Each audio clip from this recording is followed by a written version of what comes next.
저도 그래요. 남의 거를 할 때게 다른 사람이 옷을 수선을 할 때게 왜냐하면 수선을 해서 입을 땐 자기가 예쁘고 싶어서 한 당연하죠. 얘기예요. 근데 그 예쁘게 해서 옷을 입어야 되는데 옷을 망쳤으면은 그렇죠. 그 옷을 못 구한다라고 하면 문제가 커요. 그리고 예. 요즘은 국내에서 사는 옷보다 외국에서 만들어 온 옷들이 더 많아요. 그렇죠. 그래서 못 구하는 옷들이 많고 실수를 하면 변상할 때 그 손님의 바가지를 씌워도 할 말이 없습니다. 근데 그런 또 사기꾼들이 의외로 많아요. 그러니까 이제 그 실은 제가 이제 미국 뉴욕에 있었는데 거기에 보면은 기술이 없는 사람들이 와서 세탁소 같은 일을 하는 사람이 많아요. 그러면 이제 거기서 분쟁이 들어와. 예. 예, 분쟁이 들어오면 거의 다 그걸 나한테 갖고 왔었어요. 거기 그걸 갖고 왔는데 실은 제가 보면 다 물어줘야 돼요. 근데 그걸 물어주라고 이 정도면 물어줘야 됩니다 얘기하잖아요. 근데 나중에 와서 보면 물어준 게 하나도 없다고 얘기를 하더라고. 예. 근데 이런 게 손님들한테 있죠. 너무 잘못되는 게 많았죠. 그래서 수선옷을 받을 때는 그 사장님의 그런 사장님들만의 그 자신감이 있기는 하는데 사장님들도 사람이다 보니 실수는 안 할 수 없어요. 근데 그런 걸 감안해 주시는 손님들이 의외로 또 많기도 해요. 기계가 아닌데 사장님도 사람인데 어떻게 실수 안 하겠어요. 근데 진짜 너무 아끼는 옷을 실수했을 때는 주인한테도 묘책이라는 게 있거든요. 근데 그 정도의 그런 배려가 있으면 고객이나 사장님이나 그런 자신감에 많이 활성화가 되고 그리고 가정에 다 배웠다 그래갖고 애기들이 직장 안 구하고 편한 길만 선택하는 젊은이들이 되게 많아요. 근데 그런 게 이 계통에 있다 그래갖고 공부 안 배운 예전에는 힘들어서 공부 못 하신 분들이 다 기술로 왔는데 요즘은 배운 분들이 다 기술로 옵니다. 그 정도로 지금 시대가 많이 바뀌었고요. 그리고 웬만큼 배워갖고 이 계통에 와서는 안 배우고 와서는 이제는 세상이 쉽지가 않아요. 아, 그렇죠. 이제 계속 이제 어디거나 이것도 그래요. 옛날에 배웠다. 그럼요. 뭐 먹고 살기 힘들 때 네네. 배웠다. 이런 거를 떠나서 조금 앞으로는 노력하면서 어떤 거든지 노력 안 해고는 되지 않는다고 생각을 해요. 지금 대학교에서 디자인과 나온 애들이 옷 좀 할 줄 알아요. 여기다 갖다 놓으면 수선 택도 없어요. 근처도 못 갑니다. 그러면 네, 디자인 애들이 배웠다고 해도 걔네들이 직장 생활하죠. 절대 그 학교 나왔어도 이름 떨칠 수도 없고 그냥 밑에서 바닥 치다가 결혼하면 다행이에요. 그래서 이제 제가 그 미국에 있을 때 좀 이렇게 본 건데 이태리 그쪽에는 그 사람들이 그 중고등학교 때부터 일을 배워서 있죠. 그러다가 이제 더 배워야겠구나. 그래서 기술을 가지고 그 패션 대학이나 뭐 여기를 나오기 공장 같은 데 때문에 가서 다시. 그래서 세계 최고의 네, 맞아요. 그 흐름을 알아야 패션이 되는 이름도 거야. 날릴 수 있는 디자이너가 예. 많이 나옵니다. 그렇죠. 그림만 잘 그렸다 그래서 네. 그게 현실화 되지도 않는 거를 현실에 가지고 부딪혀서 네. 왜냐하면 생산직에도 가봐야 흐름을 알지 책으로 이론적으로 봐서는 절대적으로 깨우치지 못해요. 예.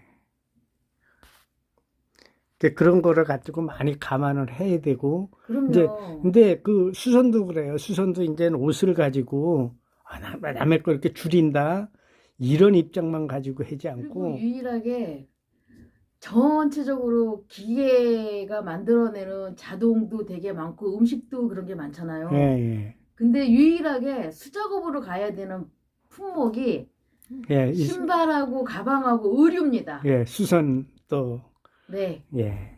그 세 가지는 절대적으로 자동화가 될 수 없고. 그래서 이게 꼭 필요한 게 제가 항상 몇 번을 자꾸 이렇게 말씀을 드리지만 젊은 사람들이 배워서 네. 이게 꼭 하면은 꼭 성공할 수 있는 직업이고 멋있게 직업을 하고 안정적인 해도, 직업이 될 수 있죠. 네. 그리고 세금을 당당히 내도 이 직업은 시간이 자유로워서 좀 멋있는 것 같아요. 예. 저거 있잖아요. 지퍼. 네. 지퍼가 이렇게 춤을 추면은 뱀처럼 꾸물거리는 옷은 예. 고정이 잘 납니다. 그게 왜냐 수명이 그러면 짧아요. 그게 이제 저거잖아요. 자크가 크고 네. 천을 땡겨 갖고 이렇게 자크에다 천을 너무 요즘 예. 습한 원단이 많다 보니 예. 자크를 달 때 원단을 많이 땡겨서 자크가 뱀 꾸불거리듯이 올라가는 거예요. 맞아요. 그러니까 그러다 보니까 네. 자크도 잘 왔다 갔다 하지도 네, 않고 네. 청바지 유독 좀 많고요. 예.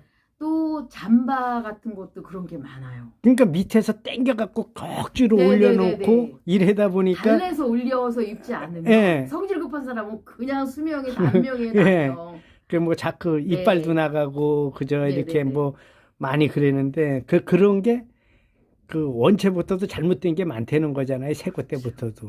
예.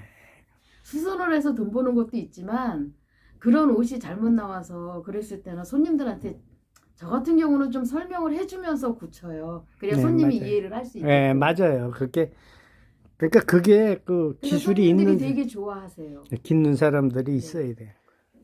그러니까 그래서 이제 오리궁뎅이나 또 히프가 외국인들 가늘면서 옷들 특히 예, 예. 절대 허리 잘라내면 안 돼요.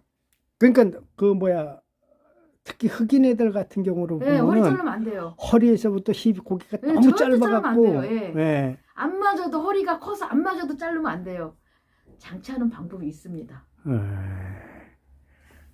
그러니까 이제 이런 거를 할 그거 때게 왜 장치를 하냐면 그 벨트 안에 고무줄을 넣어서 조여놓으면 입었을 때는 펴지고 아, 네. 만들어놨을 때는 물어요.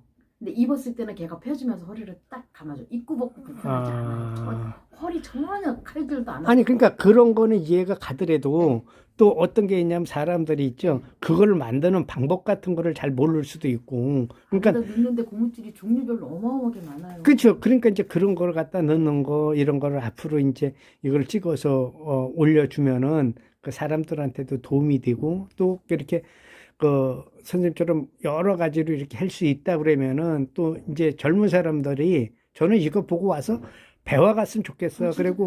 그리고 어떤 거냐면 이렇게 미싱도 여러 가지 있는데 이게 어떻게 쓰는지도 모르고 겁이 나서 이거 오로지 이거 하나밖에 몰라요. 그렇죠. 그 본본 그거 하나만 알 수 있는데 그래서 이것만 가지고 아니고 여러 가지로 이렇게 쓸 수 있는 것도 배워야 되고 또 이걸 배워서 했을 때가 뭐가 좋은 거를 그래서 앞으로 조금씩 이렇게 유튜브에라도 올려줘서 그 사람들이 배워서 앞으로 젊은 사람들이나 이렇게 이제 앞으로 이 직업으로 와서 지금 솔직히 해서 이 직업 했는데 먼저도 계속 얘기했지만은 제가 이 60이 거의 다 넘었어요. 맞아요. 그래서 가끔 세무서 직원, 저희 관공서 직원들이 가끔 오거든요. 네.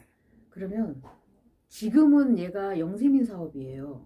예, 맞아요. 네, 영세민 사업인데 이게 활성화가 돼서 이제 지금은 의류 수선이라는 게 바뀝니다. 좀 바뀌었고요. 국가 이런 걸로 바뀌었습니다. 그러면 네. 디자인 이런 쪽에서도 이제 합류만 하면 꼭 디자인 나온 애들이 굳이 개인 사업으로 활성화가 된다 그러면 아마 수선 쪽으로 많이 발을 들일 거예요. 예, 그것도 있고, 네. 저는 이제 지금 옷가게를 하고 있는데, 옷가게가 그 개량 한복 비슷한 거 있죠? 면마, 맞아요. 이런 걸 네. 하고 있어요. 네. 근데 그게 실은 있죠? 그 바느질 하는 거 보면은 별거 없어요. 맞아요. 그게 비싸요. 그거 실질적으로 있죠? 재단법이 다르잖아요. 조금만 배우면 있죠? 자기가 맞춤으로 쉬운데. 가잖아. 네. 엄청 쉽죠. 근데 그게 가격이 비싸. 근데 그걸 있죠? 조금만, 그 디자인을 한 사람이라든가 이런 사람들은 조금만 신경 쓰면 있죠? 맞춤으로 해도 있죠. 그건 대단히 저거 좋은 방법이에요, 그게. 지금은 웨딩을 배우려고, 웨딩 재단법을 배우려고 하면 한 10년 정도 됐을 때는 150이었는데 지금은 한 200이 넘는 것 같아요. 웨딩을 재단법을 배우고 웨딩에 대해서 미싱을 할 줄 알면 한복 기술이 전복이 됐습니다. 웨딩에는 한복 기술이 들어있어요.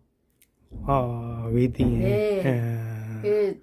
거기는 깨끼 작업 이런 게 많아요. 예. 그래서 웨딩을 할 줄 알면 한복 기술을 노하우하는 거나 마찬가지예요. 근데 한복 기술을 배워서 웨딩으로는 절대 못 넘어옵니다. 그게 현실이에요. 네. 그 한복이 우선일 것 같은데 아니요. 그게 뭐 네. 그 거꾸로 저게 되네. 웨딩에 한복 기술이 전복돼 있어요. 그래서 아, 이런 옷을 만들 때 어마어마한 그런 게 나와요. 그 어. 웨딩에는 묘한 그런 기술이 들어 있습니다. 내가 그러니까 그것까지 뭐 마스터를 다 했거든요. 지금 여기 와서 이렇게 있는 게 선생님 만나길 잘한 거야. 그 왜냐 그러면 아니 그런데 이게 저만 이거 유튜브를 찍기 위해서 선생님을 만난 게 잘한 게 아니라 우리나라 사람들이 이게 그 뭐냐 그러면 있죠. 미국 같은 데 가서 제가 이 비디오를 뭐 지금 한 30년 전에 만들긴 했었는데 그게 왜 만들었냐면 있죠.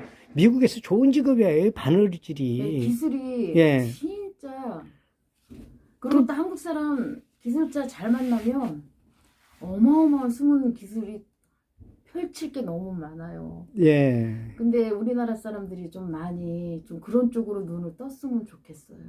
예, 그래, 그렇게 하기를 저도 이제 이게 네. 바라는데 사람들이 요즘은 이제 다문화 아직도 가족이다 보니 다문화인 사람들도 활성화가 돼서 좀 배웠으면 자기 나라를 가도 예, 그 기술 발전은 어마어마하게 커질 것 같아요. 예. 그리고 이제 이거를 조금 더 저는 이 그냥 배우는 거에만 국한하는 게 아니라 조금 더 있죠. 노력을 해서 발전을 시켜 나가야 된다고 생각을 해요, 우리나라는 이게. 기술자들이 너무 많은데 1급 기술자들은 많이 숨기려고 하는 게 좀 문제가 되는 것 같아요. 저뿐만이 아니에요. 이런 계통이나 차 정비 쪽에도 1급 뭐 많잖아요. 모든 예, 손으로 하시는 분들은 1급이 옛날에 누가 자격증이 있어서 1급 되는 건 아니에요. 다 실전에서 경험해서 올라온 분들이 다 1급이에요. 요즘처럼 뭐 이론적으로 시험 봐서 1급 되는 거는 예전에 우리 어른들한테 배운 그런 1급 노하우가 하늘과 땅 차이랍니다. 예. 그래, 그런 거를 좀 젊은 분들이 좀 많이 눈을 뜨고 좀 발전하는 데 도움이 됐으면 좋겠어요. 근데 요게 이제 그 배워갖고 요게 앞으로 이제 10년, 20년 후면은 이게 엄청 좋은 직업인데 그럼요. 그래서 이제 요거를 그 젊은 사람들이 빨리 배워서 눈앞에 있는 거 보지 말고 길게 보고 갔으면 좋겠어요. 예, 예, 맞아요. 구독, 좋아요 눌러주세요.